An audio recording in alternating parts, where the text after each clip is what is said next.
Hi hello friends, இன்றைக்கி நம்ம சேனலில் ஒரு சூப்பரான உடைத்து ஊற்றிய முட்டை குழம்பு தான் எப்படி செய்கிறதுன்னு பார்க்க போகிறோம்.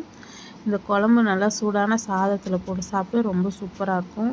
இட்லி, தோசை, சப்பாத்தி, பூரி கூட சாப்பிடவும் ரொம்ப அட்டகாசமாக இருக்கும். செய்கிறது ரொம்பவே ஈஸியான மெத்தடில் நான் சொல்லியிருக்கேன்.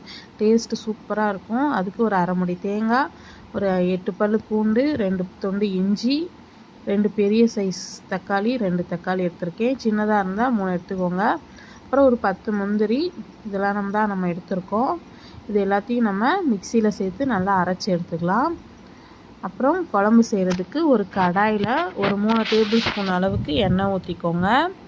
எண்ணெய் சூடானதும் ஒரு 2 பிரியாணி இலை சேர்த்துக்கலாம். அப்புறம் ஒரு கொத்து கருவேப்பிலை சேர்த்துட்டு ஒரு 2 வெங்காயம் நல்லா பொடியாக கட் பண்ணி வச்சுருக்கேன், அதையும் சேர்த்துட்டு நல்லா வெங்காயம் நல்லா கலர் மாதிரி வதங்கணும். அந்தளவுக்கு நல்லா வதக்கி விடுங்க. இப்போ வெங்காயம் இந்தளவுக்கு நல்லா வதங்கியிருக்கு.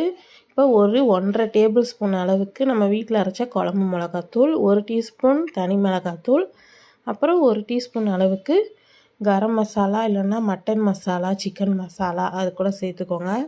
சேர்த்துட்டு நம்ம அரைச்ச இந்த தக்காளி தேங்காய் பேஸ்ட்டையும் சேர்த்துட்டு இந்த மசாலா பேஸ்ட்டு வந்து நல்லா எண்ணெய் பிரிஞ்சு வெந்து வரணும். அந்தளவுக்கு நல்லா வதக்கி விடுங்க.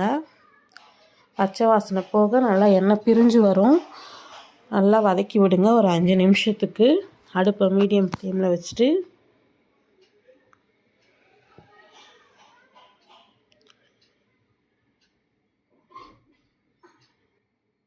இப்போ இந்தளவுக்கு நல்லா வதங்கிருச்சு. இதில் 1 டேபிள் ஸ்பூன் அளவுக்கு உப்பு சேர்த்துருக்கேன். நம்ம குழம்புக்கு தேவையான அளவு உப்பு சேர்த்துருக்கோம்.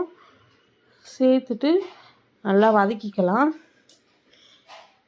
அப்புறம் குழம்புக்கு தேவையான அளவு தண்ணி, நான் வந்து ஒரு 3 கப் அளவுக்கு தண்ணி ஊற்றிருக்கேன். தண்ணி ஊற்றிட்டு நல்லா கலந்து விடுங்க. கலந்து விட்டுட்டு நம்ம இதை வந்து மூடி போட்டு ஒரு 5 நிமிஷம் நல்லா கொதிக்க விடுவோம். 5 நிமிஷத்துக்கு அப்புறம் குழம்பு வந்து நல்லா எண்ணெய் பிரிஞ்சு ரெடியாக இருக்கும். குழம்பு நல்லா 5 நிமிஷமாக கொதித்து எண்ணெய் பிரிஞ்சு ரெடியாக இருக்குது.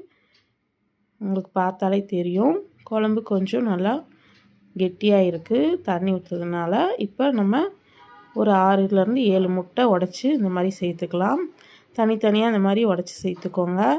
டைரெக்டாக குழம்புல முட்டை உடச்சி சேர்த்திங்கன்னா ஓடு விழுந்துற சான்ஸ் இருக்குது. அதுக்காக தான் நம்ம தனியாக இந்த மாதிரி கிண்ணத்தில் ஊற்றி அடுப்பை வந்து சிம்மில் வச்சுட்டு நீங்கள் முட்டை ஊற்றுங்க. அப்போ தான் முட்டை பிரிஞ்சு போகாமல் அப்படியே அழகாக நம்ம ஊற்றுன மாதிரியே நமக்கு வந்து வெந்து வந்திருக்கும். இப்போ 5 நிமிஷம் மூடி பெட்டி வெந்ததும் நம்ம மறு சைடு திருப்பி போட்டுக்கலாம்.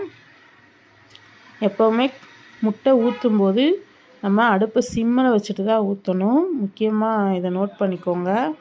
நீங்கள் ஃபுல் ஃப்ளேமில் வச்சுட்டு குழம்பு நல்லா கொதிக்கும், அந்த டைமில் முட்டை ஊற்றுனீங்கன்னா முட்டை வந்து அப்படியே பிரிஞ்சு எல்லா இடத்துலையும் அப்படியே செதறின மாதிரி ஆகிடும். அதனால எப்போவுமே நம்ம சிம்மில் வச்சுட்டு தான் நம்ம முட்டையை ஊற்றணும்.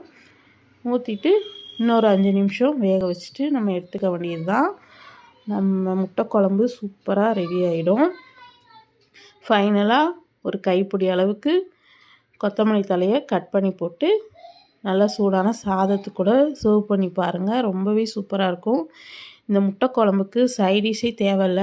சைடிஷ்க்கு நீங்கள் லெமன் ஊறுகாய், பூண்டு ஊறுகாய், இந்த மாதிரி ஊறுகாய் வச்சு இந்த முட்டை குழம்பு வச்சு சாப்பிட்டு பாருங்கள். டேஸ்ட்டு ரொம்பவே சூப்பராக இருக்கும். பிடிச்சிருந்தா லைக் பண்ணி சப்ஸ்கிரைப் பண்ணுங்கள். உங்கள் ஃப்ரெண்ட்ஸ் அண்ட் ஃபேமிலிக்கு கண்டிப்பாக ஷேர் பண்ணுங்கள். தொடர்ந்து நம்ம சேனலில் வீடியோ பாருங்கள்.